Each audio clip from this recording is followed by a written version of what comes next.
Good evening, everyone. Welcome to today's episode of the Dr. Marquita Blades Show, Candid Conversations that Create Change. I am Dr. Blades, and I'm very excited today because I'm joined by two very esteemed guests. First, I have a co-host with me, Dr. Chika Akua. I had to call in my mentor, the heavy artillery, the backup, because joining me again today is the Democratic nominee for Georgia State School Superintendent, Mr. Otha Thornton. I'll begin by introducing my co-host, and then I will introduce Mr. Thornton.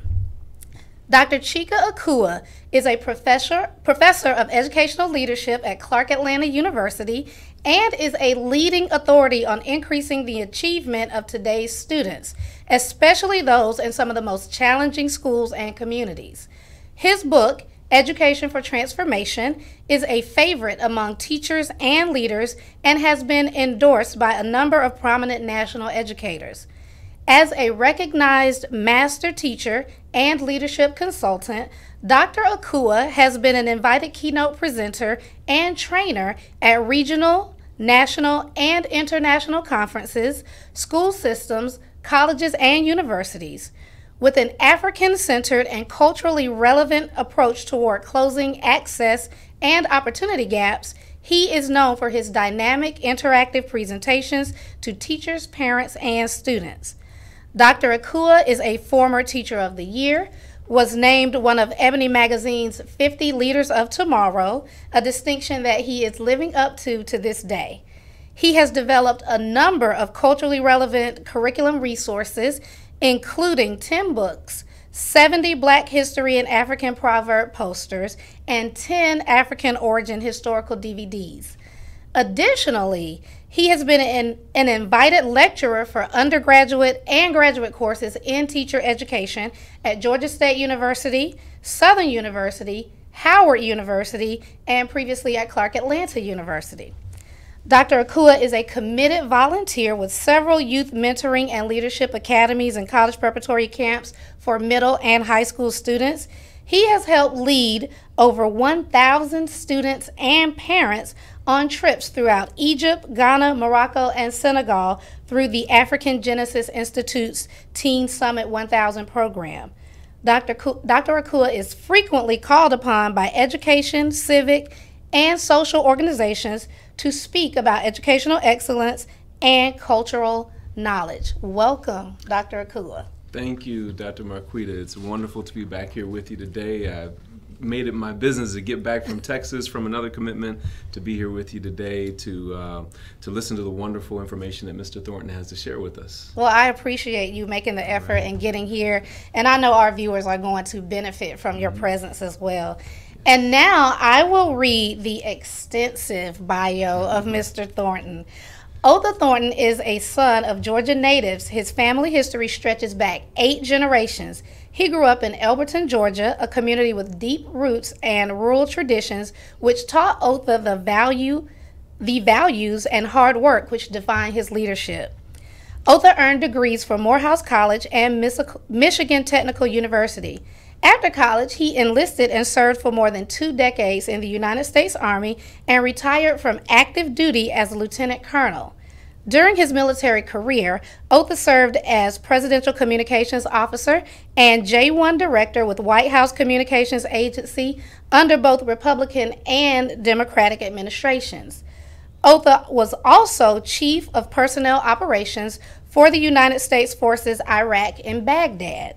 He earned a Bronze Star Medal for exceptional performance in combat operations during Operation Iraqi Freedom 2009 to 2010. Otha's service extended far beyond the military. He has dedicated his life to serving and uplifting people. During his tenure as assistant professor at Michigan Technological University, he was recognized by students and the university for his outstanding performance. Otha has worked with parents, teachers, principals, educators, education advocates, and state and district level superintendents across the United States to help improve the lives of children and their families. He has worked with the White House, the United States Department of Education, the United States Congress, Senate, and Georgia's Assembly as an education advocate, and has been a leader in shaping state, national, and international education policies and practices. For example, OTHA led national efforts which resulted in the passage of Every Student Succeeds Act, and in Georgia, the defeat of the Opportunity School District Ballot Initiative, where he served as a principal planner, organizer, and speaker. OTHA was the first African American male president of the National Parent Teacher Association. PTA is the largest and oldest child advocacy association in the United States, serving millions of children and their families. He also served on the Public Broadcasting Service Advisory Board, where he advised the Corporation of Educational Programming. OTHA served on the GEN Youth Board, where he worked around the country promoting health, nutrition, and fitness for children through the NFL Play 60 program and the NFL's Heads Up Advisory Board. More recently, he has worked with By Kids for Kids, a nonprofit organization, and Warren Buffett as a business judge for a national elementary and middle level child entrepreneur competition. OTHA was awarded an honorary doctorate from Michigan Technological University following his appointment to the Fort Meade Education Committee by the Garrison Commander. He served as the superintendent's high-performing high school task force in Anne Arundel County. This task force worked in tandem with the Fort Meade Alliance, a multi-billion-dollar group of more than 100 businesses and community partners who work together towards making the encompassing school districts some of the top schools in the nation. OTHA was later appointed by the governor of Maryland to serve on Maryland's Education Task Force. Currently, OTHA is the principal consultant for Thornton Consulting Group and a military contractor with General Dynamics Information Technology in Fort Stewart, Georgia. He serves as a director on the Michigan Tech University Honors College Advisory Board and as an advisory group member to Georgia's Partnership for Excellence in Education. He was the education chair for the Bryan County Democratic Committee and is active in state education advocacy efforts. OTHA is also active with his church and is a member of Alpha Phi Alpha Fraternity and the American Legion. OTHA is a lifetime member of the National Eagle Scout Association and has more than 25 years of active service in the United States and around the world. He has won numerous awards and recognitions, including the 2017 National 4-H Luminary, Ebony's 2013 Power 100 list, the Morehouse College Alumnus of the Year, the Michigan Technological University Outstanding Young Alumni Award, the Kentucky Colonel Award recipient, the Eagle Scout Award, and over a dozen Lifetime Achievement and Membership Awards from state PTAs across the country. Please help me welcome Mr. OTHA Thornton to the Dr. Marquita Blades Show. Thank you. Thank you for being here. So I wanted to take the time to read your entire biography. I'm tired. Because I wanted everyone to be aware of just the high level of expertise that you are bringing to education in Georgia, and I want them to just understand how important it is and how blessed we are that you have decided to run for this office. Thank you. I will start by asking you, it seems as if we were just sitting here a few short weeks ago, OTHA. What is the most important thing that you have learned while you've been on the campaign trail? I would say consistency. I basically took a campaign. People don't realize, but when you talk about campaign, you usually have military type operations. So I try to be consistent and have a team that was consistent in running operations. And usually if you have a maintain consistency and discipline, you can get to the end goal. Consistency and discipline, those sound like some important themes in education. So can you tell us how you will apply those two principles to your role as state superintendent? Well, a couple of things. And any organization that you serve, whether it's a faith group, whether it's education, military, leadership is the most important. Because as a leader, you do collaborative efforts in seeing, creating a vision, and then not creating that vision, but having the discipline to set up milestones and goals to accomplish that. And as long as you get buy-in, that's very important to move things forward. And I think that's one of the most critical pieces in being a state, national, or leader in any capacity. Dr. Kula? Sure. I know one of the things that's heavy on people's minds, and I think it's even a part of your platform, to better fund Georgia's schools. One of the questions that I have has to do with the equitable distribution of resources. So we know that one of the things that oftentimes happens as a holdover from segregation is that schools where African American children predominate typically are underfunded schools. They have the least prepared teachers who are not certified in the core content areas, and then we wonder why student achievement is what it is. So my question for you is, when you get elected, we're going to claim that in advance. Yes. How do we more equitably distribute resources to our schools? Because it's one thing to say we want increased funding to the schools, but if it doesn't get to the right schools, then we've kind of missed the mark. What do you think about that?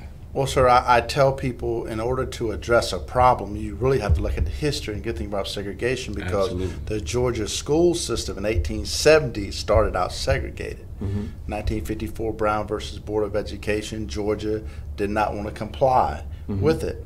And they've actually tried to fight against Brown versus Board ever since it was made national law.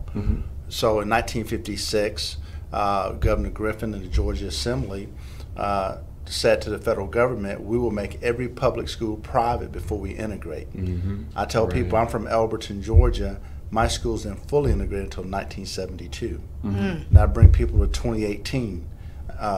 We are currently paying $100 million today to fund private schools. So they're holding to their promise. It's called the Student Scholarship Organization, which is law in Georgia. And they're basically giving money to private schools that discriminate against African American children of color and people with disabilities. So to answer your question specifically, so you have history, you have to have that context. So the way we address it a couple of ways. Number one, in Georgia, one of the issues that we're having right now is with Title I. Our Title I program, which is an education law to provide funding for underserved communities. We're in court. The Department of Education is in court because we had the Charter School Commission chair and the current superintendent working together to try to siphon off Title I dollars to go to some charter systems, which is not right. Trying to share, basically, what do you call the right term? Change the color of money so you couldn't decipher it. And money laundering? That's correct. That's a better word. So, and that's the fact. That's the current allegation is in court. So, number one, as superintendent, that's one of the first things I would do is say, I want to make sure that we're in compliance with federal law and that the money is going where it needs to go, period. So that's a start. The second thing is the formula, the QBE, quality-based education formula, is based on 1985 standards. So if we go to our communities that have challenges, in some of our communities, we need more psychiatrists, we need more psychologists, more nurses, medical and nutritional services in the schools. Wraparound services, big thing. So if we properly fund by 2018 standards, that will help address some of the inequities, and that's one of the big things. It's one of the first thing on my platform, because I say if a kid is not prepared to learn, if they don't have the resources, not all homes are equal, and we have to look at the historical position of why that is so, and then address it in our schools where 90% of our children attend. So that's what I would say. Yes, sir. I'd like to take a moment to acknowledge some of our guests who are tuned in. Principal Sean Hurt is tuned in. Thank you, Principal Sean. He gives you a shout out. Principal Kafele, of course, is tuned in. Thank you for watching. Joni Cruz Craig is watching. Angie Barfield, all the way on the West Coast. Thank you for tuning in. Queen Willette Akua is also tuned in, as well as Dr. Lisa Hinton, who sent some questions, and I will make sure that I ask one of her questions now. Mr. Thornton, Dr. Lisa Hinton, she is a math educator in Henry County, I believe, and she would like to know, how will you support the schools that are currently labeled as failing? Okay, first of all, I will tell you that's something that I'm going to have to work with. Because how do you determine a failing school? What are the standards? Do you look at growth, or do you look at, if you have a kid coming in, 5th grade and he's running a 3rd grade level, but you make progress through the year, is that failing? You see what I'm saying? Yes. So I think you really have to look hard at standards. And a couple of years ago, when we were talking about CCPRI, the standards are moving. They're shifting. They change. What is the goalpost? Don't move the goalpost. Right. And so that is something that I definitely will work with educators in the system to say, is this the right way to judge schools? Are they making progress? Are we providing the resources for them to make progress? Yes. And I will tell you, I need to back up strategically. Back when No Child Left Behind was established in 2001, 2002 timeframe, the ultimate intent of that was to label schools, to basically starve schools from funding, give unfunded mandates, and you fast forward 10, 20 years, that's what you get. Yes. And then they come forward and they create the conditions and say, oh, the school is failing, we need to privatize them. So that's one of the challenges that we have. Instead of investing in our schools and not giving them unfunded mandates and unrealistic requirements. Back in 2002, they said by 2014, 100% of 4th graders be reading on grade level. That's not, you know what I'm saying? That is unrealistic if you're not going to properly resource it and fund it and have realistic measures in place to track that. Realistic and attainable goals, yes. So I'm going to switch gears just a little bit and talk about the campaign again. Georgia Democrats have run a coordinated campaign this year. Can you explain why this strategy in particular was important for this election season? Well, I think it's important to coordinate efforts between the campaigns and use the synergy between the candidates, because within the coordinated campaign there were some challenges.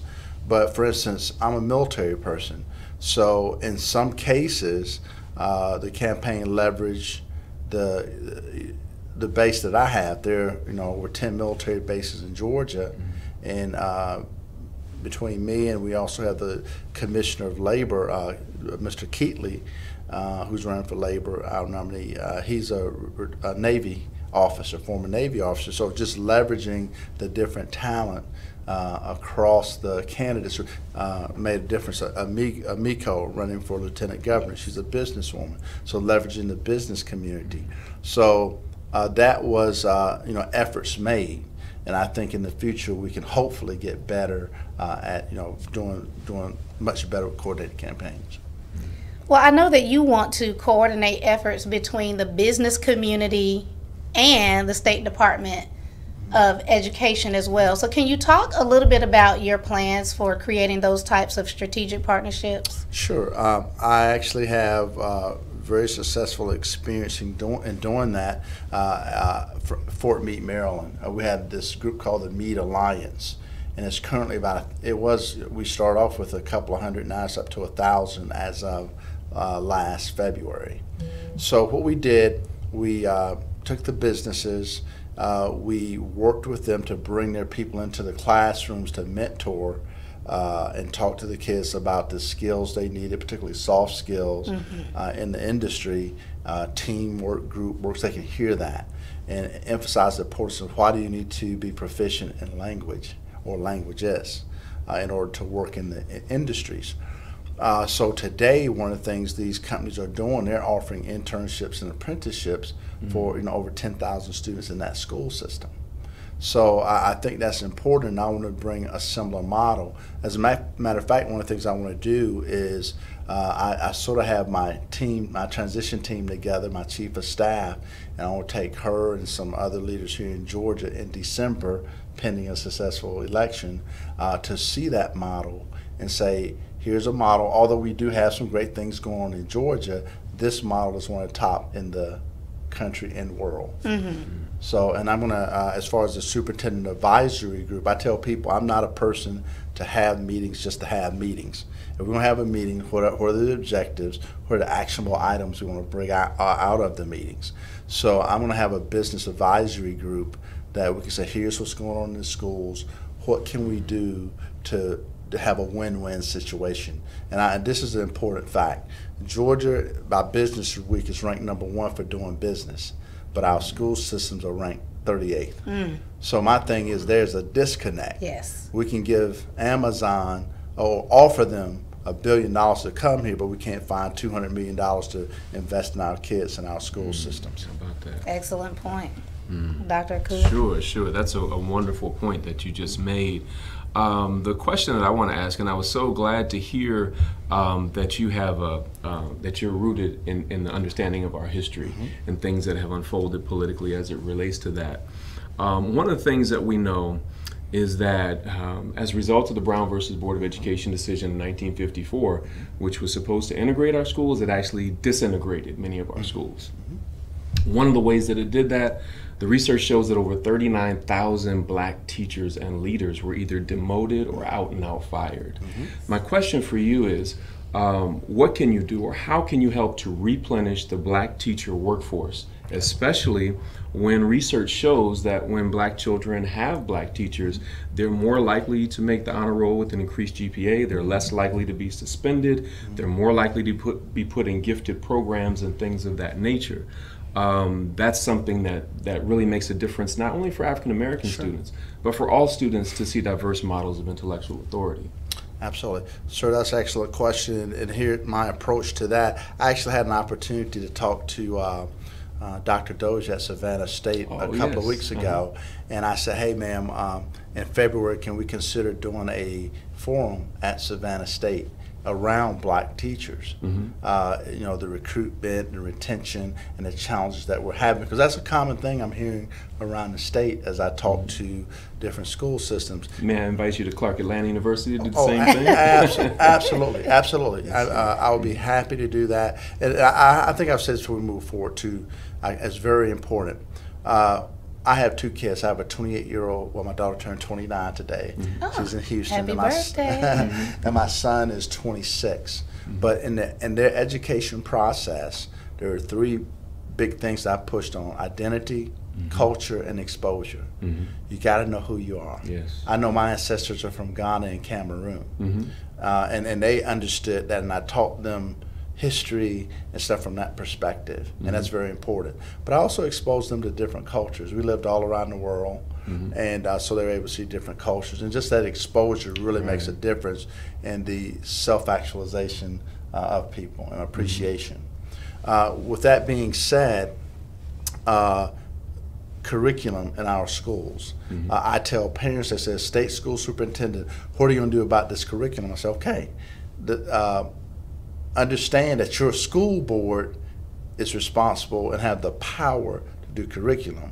What I can do is establish a curriculum database so that you can have access to different type of curriculums. And we really need to look at the curriculum that our kids are being taught. And if you're in a certain community, you have the influence to influence your board, who you elected, to get the right type of curriculum in there, or balanced curriculum, as opposed to one perspective or another. And I think that's very important. Sure. Yes, sir.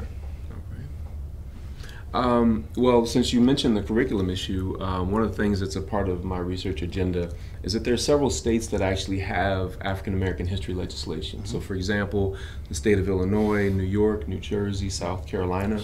The most comprehensive one that I've seen is in the state of Florida, actually, but it's not very well known. And it requires that teachers teach the African as well as the African American contribution to every discipline that they teach, not just the social studies classroom. But here's the problem that Florida's having, and this Sure. is what's going on all over. Teachers can't teach what they don't know. That's correct. And so the question that I have for you is that how can we make sure that the education is more culturally relevant and responsive? Because what we know is that many of our children don't drop out, but they opt out mentally because their education or their schooling is not relevant to what they're going through. And so how do we do that from a curriculum perspective and making sure that so for example, in Florida, it's legislation, it's the law. If you're not doing it, you're in defiance of the law. Is it possible to get similar legislation in Georgia to hold schools and school systems accountable for that? Yeah, it is definitely possible, but I tell people read the Georgia Constitution. If you go to Article 8, Section 5, it gives so much power to the local school board. And when I advise parents on how to navigate that, I tell them that when they go before school boards, go with here's the issue, here's the discussion, here's the recommendation, and then put time limits on, hey, this is what we're asking for. We would like to come back in the next 90 days. And when you start doing that and you put it in public record, it usually alerts the board lawyers that, okay, these people know what they're doing, and they're not going to stop until they get what they want. And I think that's important that we understand that advocacy piece and get it. Because again, if your community is 90% of, and your school board looks like your community, then it should not be an issue with you getting the curriculum that fits your children that are positive, and taking it from there. Now, to your question, one of the things I can do as state school superintendent is encourage the schools of education here in Georgia to focus on cultural competence, because again, it's very important. Like I'll take African American boys for example. The Secretary of Education and Attorney General back in 2014, they did a study on the disproportionate punishment of children of color. Yes. And African American boys in Georgia were 7 times more likely to be punished than any other child. Right. How can you learn when you have an environment that is not friendly or understanding of your culture? And I think that's critical, and you have someone at the table that understand that and is willing to speak to that as we move forward. But again, University of Georgia, Clark Atlanta University, other universities with the teaching schools here, Georgia Southern, Georgia State, and say, what are we doing? What are we doing with cultural competence with our teachers? Because that is critical. Check this out, and you know this already. By 2045, Georgia will be majority black and brown. By 2050, the United States will be majority black and brown. When I was National PTA president, the 55 million public school students turned mostly black, brown, and Asian in 2014. So we have to be situationally aware of that and be able to make the appropriate adjustments to serve the children that are in our classes. Absolutely. So it sounds like to me, Mr. Thornton, that it's also an issue just of understanding how the educational structure works.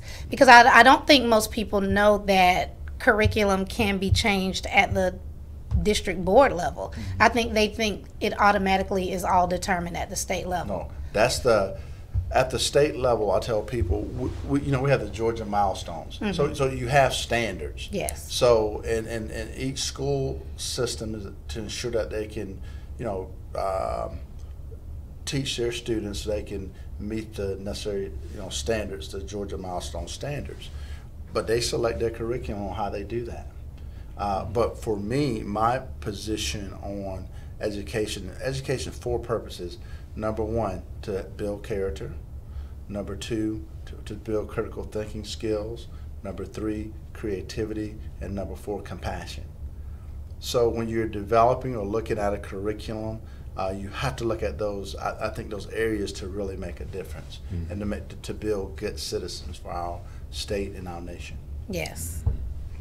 All right, so we have a question from Angie Barfield. She is on the West Coast, but she is deeply engaged with a lot of Georgia educators. And she wants to know, have you or would you consider convening a student advisory council to help in the creation of equitable strategies to serve children in Georgia? Oh, absolutely. One of the things that, and I tell people that I understand the difference between elections and governance. A lot of people on the campaign show, I'm going to do this, I'm going to do that, and they get in the office and say, oh, wait a minute. So I'm very aware of that. So one of the opportunities I do have as state school superintendent is establishing a superintendent advisory committee. I have about 10 committees based upon particular issues that we have in Georgia, relevant and current issues, i.e. Rural Advisory Committee, STEM Advisory Committee, Discipline and Social Justice Advisory Committee, Teacher Advisory Committee, of course, Student Advisory Committee, and several more committees. And as far as my plan is concerned, I want to put a superintendent in charge. I don't put anyone from the same district on the same committees. I want to try to be as grassroots as possible to get from urban, rural, suburban school systems, but a superintendent, a principal, a teacher, a student, a faith group leader, business group leader, and of course someone from the department that's embedded in there, and a legislator.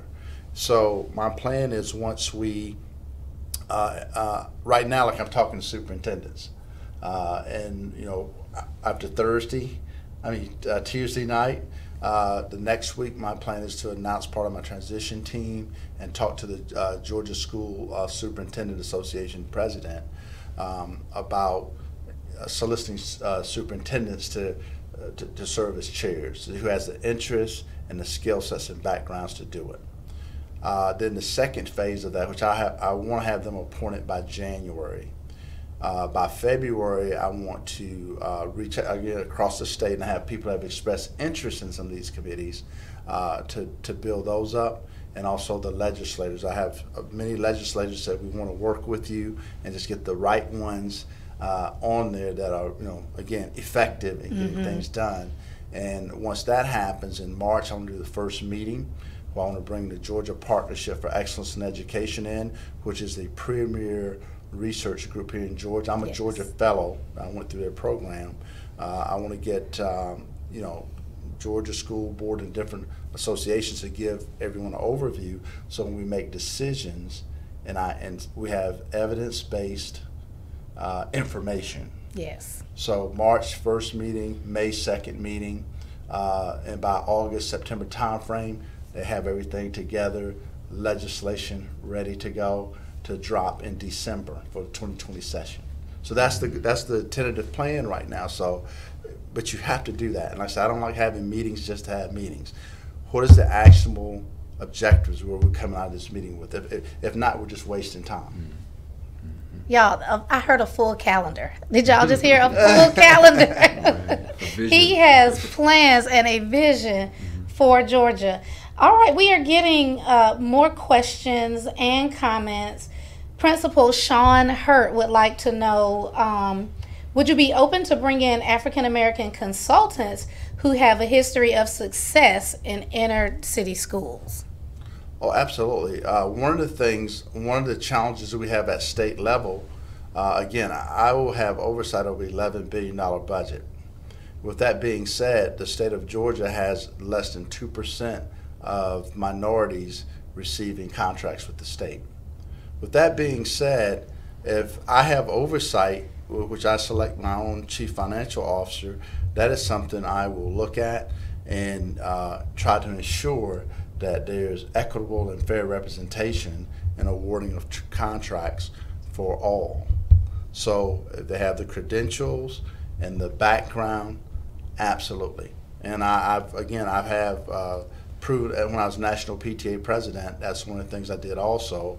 Without a large budget, I came in, I looked at it and said, why are these people getting these contracts when they're not the most highly qualified people? And we were able to bring more minority contractors in that had the skill sets and the background to make a difference. So same thing here in Georgia. Okay, Dr. Aku, I saw you taking notes. Did you have another question?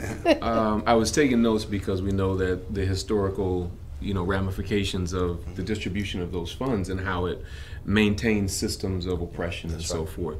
I guess my question, I was going to save it till the end, but I'll ask it now, and that is this. I think one of the mistakes that we make in our community is that when we do get out the vote, we think that's the end goal. So we were talking about this earlier, and the question is, what do you need from our community after you get elected? In other words, you may have some perspectives that you want to enact as a part of your vision, but you would need the support of the community to make that happen. And sometimes African American politicians without that support aren't able to push their agenda forward. What do you need from those that we know that can rally around you to help you enact many of these initiatives that you have talked about? Okay, well, I tell people if you're not at the table, you're on the menu. So, and I said education is everyone's responsibility, and those shouldn't be hollow words. So I will do everything in my power to ensure I clearly articulate a vision and a mission, and that's not coming from me, it's coming from a collaborative effort. And not ignoring the different communities. And I'll just mention a couple of these things. Like I'm going to, I was sharing with someone earlier tonight, I'm going to, the first month, I'm going to do a summit or a town hall on the rural child. What are the positive things going on in Georgia in the rural community of our children? And highlight those things. And what are the challenges?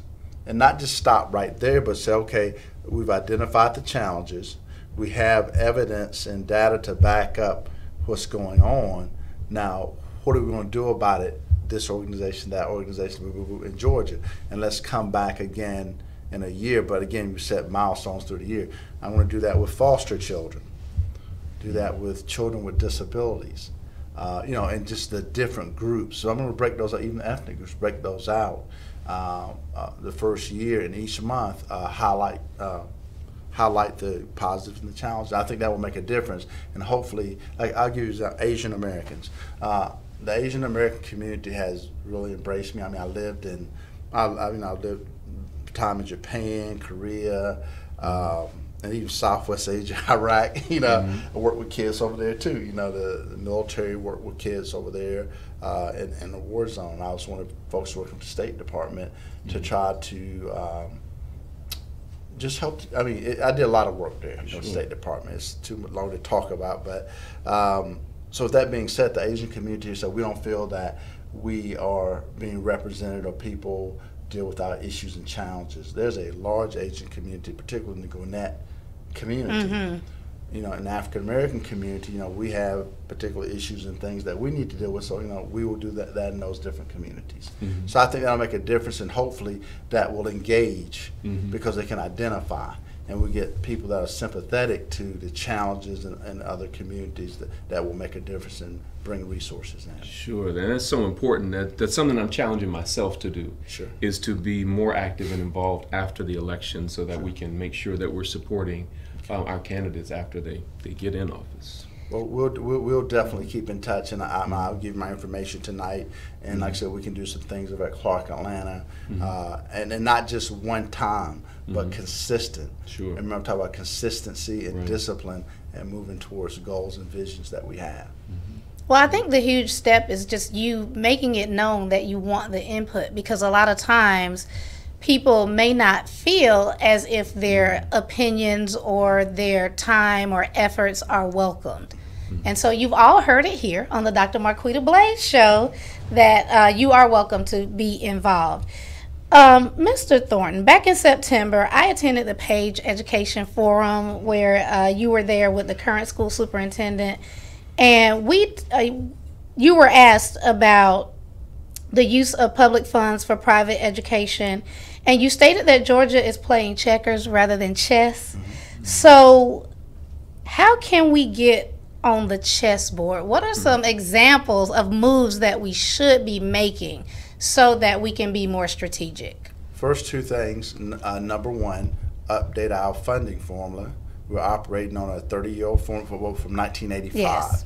Again, we need more wraparound services today than we needed back then. So that's number one. Number two, stop siphoning money off of our public schools through these student scholarship organizations, which are, in fact, resegregating our schools in Georgia.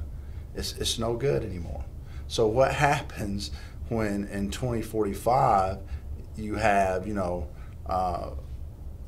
60-70% of our population, black and brown? Are you going to segregate to just white schools and black schools? We can't do that. And then again, the world is mostly people of color. Mm-hmm. So we have to, act locally, but think globally. Think globally, yes. We have to think about that. And so those are two of the things I would say right away, immediately. With that being said, you mentioned globalism. Although you have roots in Georgia, you have traveled extensively due to your career in the military. You lived abroad in several other countries. What are some of the unique benefits that our Georgia students can receive as a result of your global experience? Well, I tell people the most important thing. I've been to 25 countries, lived in 3, and I tell people that the most common factors that I've found is the average person in the world just wants love, respect, and security, no matter what country you're in. And so with that standpoint, if we properly educate our kids to build character, to respect human life, number 2, critically think. I mean, I look at our society today. We talk about. I was at President Obama's rally the other day. I worked for him for a couple of years, but it's like, he said, we're living in a fact-free environment. You have to have facts, critical thinking skills, really pushing that. And then the third thing was, I say again, creativity. I say every kid is gifted. We just got to find out what their gift is. And you find out what their gift is by exposing them to different things so we can bring that out in them. And then again, of course, I mentioned the just compassion. How can we become better people and be empathetic and sympathetic to our surroundings? So. All right. Sure. I actually have this is more of a personal type question, because I think there are a lot of people in our community who are kind of jaded when it comes to politics. Yes. They feel that it's inherently compromised. And there has to be something special about those that go forth to represent us. My question is, what inspires you at the end of the day when all the political wrangling is going on and people are jockeying for position to get their agenda done? What inspires you to keep pressing through to make sure the right thing is done? Well, one of the first things I tell people is I'm not a politician. I consider myself a public servant, and I've been doing that for 30 years, through the military and through education. I would say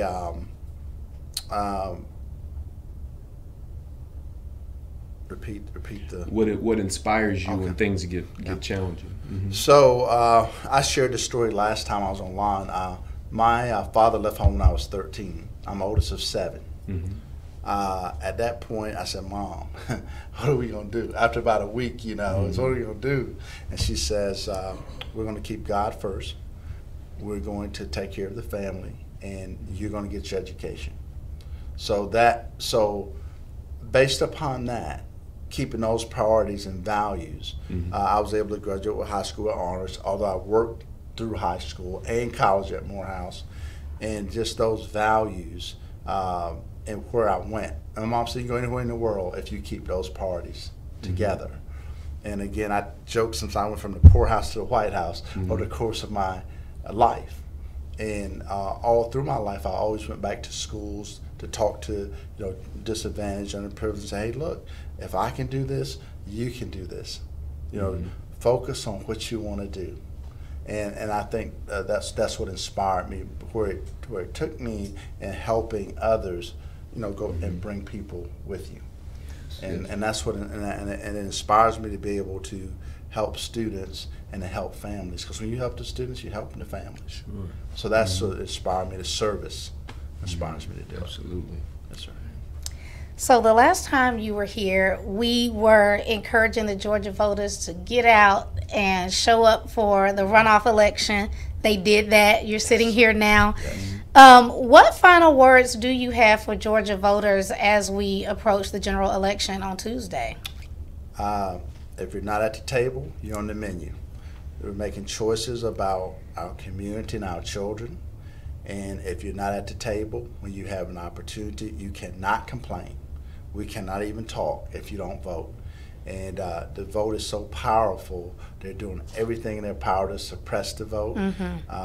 And it's important for us to make sure that we have our voices heard.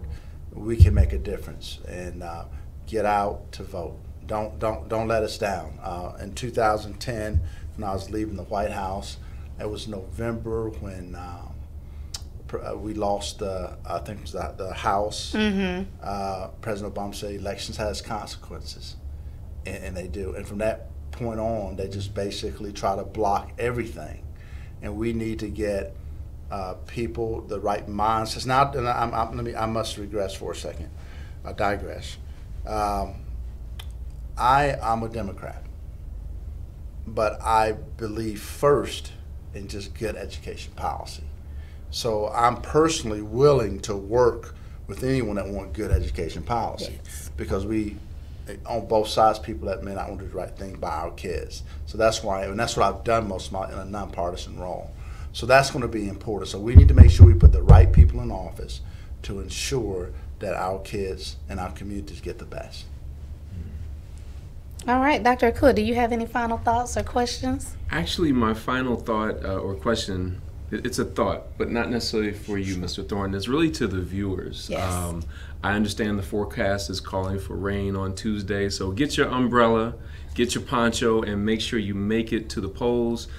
Politics is about the distribution of resources to different communities, and those that advocate for that and those, as he said, that are at the table will be the ones that are empowered to get those resources. It is a process. It's not something that happens in a day, but it's something that we have to be involved in order to make sure that our children get what they need. Okay, y'all, I do apologize. I have to take this question. It's from Queen Willette Akua. That's my wife. His wife, my line sister. How do you intend to better prepare Georgia students to be more competitive in the current global economy? Many students matriculate through Georgia schools having never learned a foreign language. That's correct. And again, putting emphasis on it and working, because at my home, both my kids are multilingual. My son is fluent in Chinese.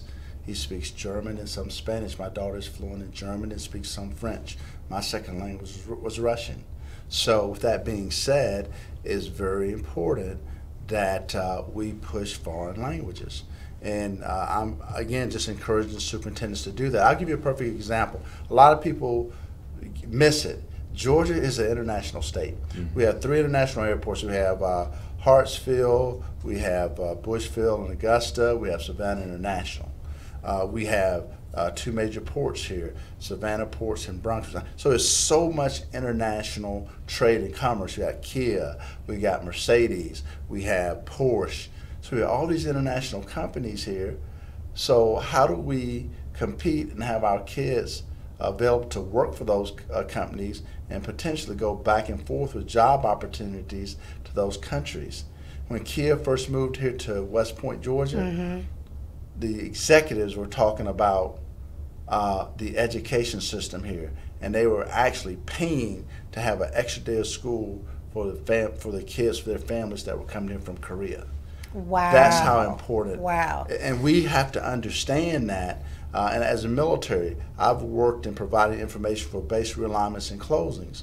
And I testified before the Joint Education Committee in 2011 on the importance of our school systems being national and world class, because military, they make decisions on whether to expand bases or close bases on your education system, and companies do the same on coming to the state.